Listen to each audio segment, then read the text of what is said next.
Europako Parlamentuko Ezkerreko taldeak urtean bitan, talde politiko guztiek bezala antolatzen dituzte ikasketa egunak edo Starry Days deitzen direnak.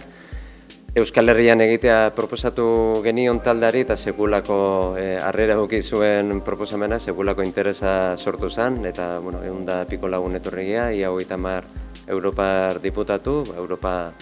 osotik, eta helburua da beraiek pixka bat hobeto ezagutzea Euskal Herria, eta gero guretzat lehentasunezkoak diren gaiei buruz eztabaidatzea eta momentuan Europan lehentasunezkoak diren gai horiek mahai gainean jartzen.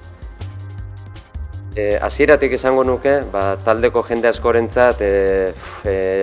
dut esango lehentasuna izan dani, baina interesa handiko kontu bat bai, kooperatiben esperientzia ezagutzea, lehen ere ekarriak ditugu gure taldeko Europar diputatu hainbat, ona bertara, ezagutzeko Mondragoiko esperientzia hau, eta berdin, ikasketa egun haue mahai gainean jarri genituenean, eskaria jaso genitu, sartu kooperatiben gaia debateetan, paneletan, eta itzein genuen Anderrekin, Inigo Usinekin, eta sekulako jarrera eta disposizio eduki dute.